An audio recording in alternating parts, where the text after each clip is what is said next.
नमस्कार चोई साहब। आपको थोड़ा सा मैं अगर अवगत कराऊं तो पंजाब के अंदर स्थिति आज क्या है कि कोई भी भाजपा का कार्यकर्ता सहज अपने घर के ऊपर झंडा नहीं लगा सकता। कोई पंजाब का, चाहे वो पूर्व मंत्री हो, चाहे वो पूर्व केंद्रीय मंत्री हो, चाहे पूर्व विधायक हो, चाहे मौजूदा विधायक हो, उनका जीना दूभर किया हुआ है। इनके घरों के बाहर धरने लगाए जा रहे हैं। एक तरीके से भाजपा और आरएसएस को टारगेट किया जा रहा है, और ये जो आड़ है वो कृषि कानूनों की आड़ के पीछे छुप के ये सारा खेल खेला जा रहा है। पहली बात तो आप ये समझ लो कि ये विशुद्ध रूप से राजनीतिक आंदोलन है। 26 जनवरी 2021 के बाद जब वो कांड हुआ, उसके बाद से ये विशुद्ध रूप से राजनीतिक हो गया। इसके अंदर अब कोई किसानों का कोई खेल रहा ही नहीं, इसके अंदर कोई मामला ही नहीं किसानों का।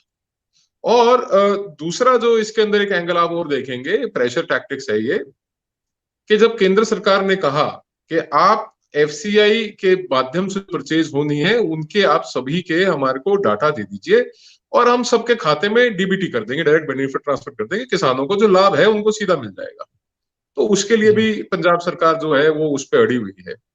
तीसरा दिक्कत ये आई अकाली दल बादल को कि भारतीय जनता पार्टी जो है वो दूसरी सबसे बड़ी और पॉपुलर पार्टी के रूप में धीरे धीरे उभरती जा रही थी। ये कृषि कानूनों का जो बहाना लिया इन्होंने और भाजपा का साथ छोड़ा। आपको मैं दो बातें बड़ी महत्वपूर्ण बताता हूं। ये बातें जो जी। भारतीय जनता पार्टी का ग्राउंड लेवल का कार्यकर्ता है वो अपने मुंह से बोलता है।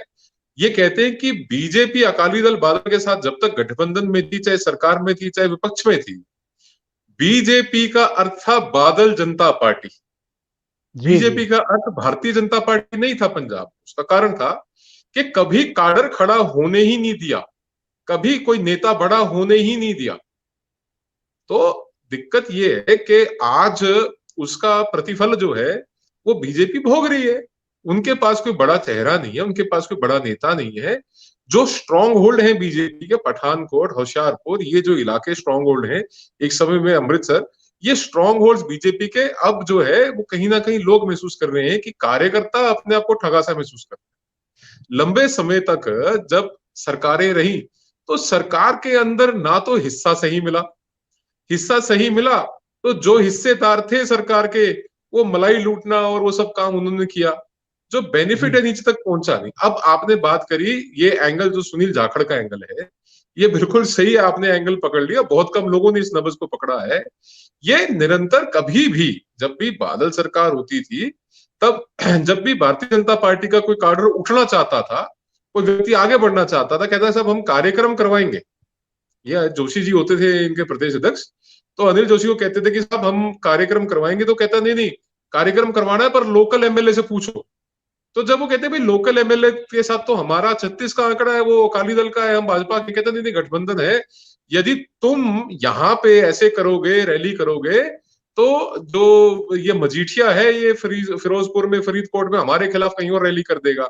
तो ये मतलब एक दबा कुचला सा काडर रहा। सरकार तो कहने भर की थी, भाजपा का हिस्सा कहाँ था? मैं बता रहा हूँ, बादल जनता पार्टी थी। अब बात आ गई नारंग साहब की। ये एक बड़ा घातक ट्रेंड जो है, ये आप इनको किसान नेता ना कह के इनको किसान सरगना कहिए, राजनेता ना कह के इनको राजनीतिक सरगना कहिए। जैसे गुंडे बदमाश होते हैं उस तरीके की मेंटालिटी क्या है कि पंजाब और हरियाणा एक फ्यूडल माइंडसेट की स्टेट्स है। पश्चिमी उत्तर प्रदेश भी फ्यूडल माइंडसेट है यहाँ पे, कि यहाँ पे आप लाठी के जोर पे कहते हैं ना कि हम यहाँ पे काम करेंगे। सेकेंड मोस्ट पॉपुलर पार्टी बन के उभर रही थी, तो वो अकाली दल के लिए भी घातक थी और कांग्रेस के लिए भी घातक थी। कहीं ना कहीं इनका आपस में अंडरस्टैंडिंग है कि हमने आम आदमी पार्टी और बीजेपी को दूर रखना है, हम आपस में नूरा कुश्ती कर लेंगे 2022 में, जो निकलेगा देख लेंगे, पर इन दोनों को दूर रखना है। तो ये इसके पीछे का जो आपने कारण पकड़ा, तो ऐसा बिल्कुल सटीक कारण पकड़ा कि वहां पे जो हारे हुए हैं जाखड़ साहब, उनकी पीड़ा कांग्रेस पार्टी का एक लॉन्ग टर्म प्लान के, एक हम बॉर्डर स्टेट हैं, हम पहले की तरह ब्लैकमेल करेंगे कि जी साहब यहाँ पे फिजिकल हमारा कंडीशन ठीक नहीं है और हमारे यहाँ पे हालात बिगड़ते जा रहे हैं। और यहाँ पे अब मैं आपको बता देता हूँ, ये जी। जी। अगर कुछ भी आपको दिख रहा है ना डिस्टेबलाइजेशन, या अगर आपको वहां पे जो खालिस्तानी एक्टिविस्ट कह लीजिए आप, या जो आप रोग एलिमेंट्स कह लीजिए, उनको शय सरकार की है। सरकार चाहे, देखिए वो दो निहंग मारी ना गोली, किया ना एनकाउंटर, सरकार चाहे तो क्या नहीं कर सकती, सरकार करना नहीं चाहती साहब। पंजाब के अंदर उनकी कोशिश है बीजेपी के काडर को 2022 तक डरा के, दबा के, और इनको थोड़ा सा, जिसे कहते हैं ना, नीचे रखो इनको, ये उभर ना सके, उठे ना। बेहद दुर्भाग्यपूर्ण घटनाएं वहां हो रही हैं।